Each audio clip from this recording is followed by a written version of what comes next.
I have a bunch of different microphones set up, and I will go through each of them so you can hear them. But first, I want to talk about the camera and the default microphone. The camera is the inbuilt camera on the 2019 MacBook Pro.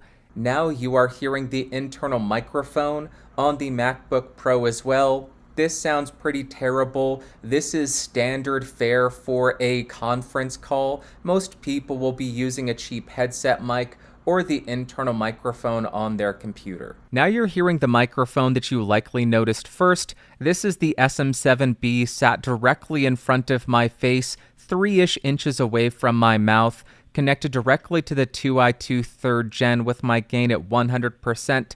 This is going to give us the best signal to background noise ratio, and it's going to give us the most direct sound. I also have a dryer going on in the background. I have rain going on outside. I think an air conditioner or something turned on. It's very noisy here. So this is a best case scenario in this environment.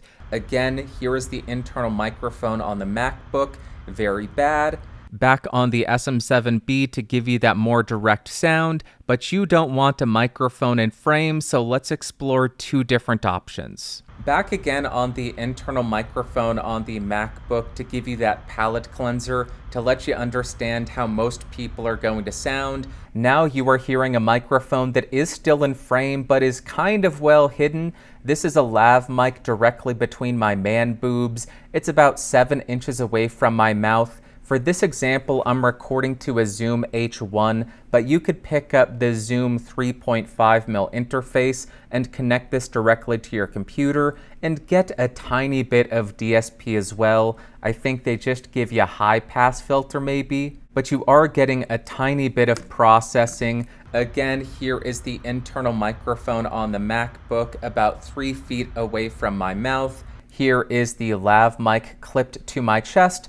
Internal microphone on the MacBook, back on the chest, the lav mic. The Rode Lavalier 2 is what this is called. And here we are back on the palette cleanser with the MacBook's internal microphone. The last option that I have is actually a condenser. Now I have switched to that condenser microphone, which, where is it? It is nowhere in frame. If I rotate my MacBook up ever so slightly, this is the SE Electronics SE7. I would say this is 9-10 inches away from my mouth. It's pretty much parallel to the desk, so it's picking up a little bit less reflections off of that.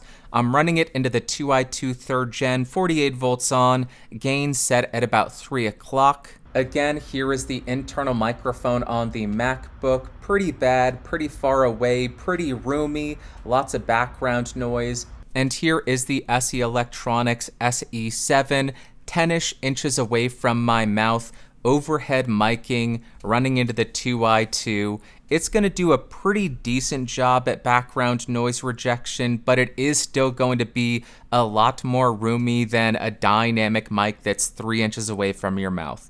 But that's the nature of the beast. If you're distance miking yourself, it's going to pick up more room tone. It's going to pick up more background noise, even if it is a dynamic. To demonstrate this really quickly, here is the SE Electronics SE7 in that exact same location. And now here is the Shure SM7B about 10 inches away from my mouth being overhead boomed. I will have to boost it quite a bit more, but you should still be hearing a similar amount of roominess, a similar amount of background noise. So just by distance miking yourself, you're going to be introducing quite a bit more background noise and quite a bit more ambient noise. And to wrap up my response, I want to go through each of the options that are available, starting on the internal microphone on the MacBook, jumping to the SM7B or just a standard dynamic mic a couple inches away from your mouth. Now jumping to a lav mic that is clipped directly to my chest, maybe 7 inches away from my mouth and a lot closer to the sound source than the internal mic on the computer. And finally ending on a small diaphragm condenser mic about 10 inches away from my mouth being overhead boomed without any kind of processing. So although you say you don't want a condenser mic, if you're distance miking, I think an SDC, a small diaphragm condenser, or a shotgun mic is going to be the optimal selection there, because they do a better job picking up sounds from that distance. With a mic that's quiet like the 7B, the SE Electronics V7, they are going to struggle to get a decent signal from 10, 11, 12 inches away. So I think a small diaphragm condenser or a lavalier microphone is going to be the best pick. Hopefully that was helpful. There you go.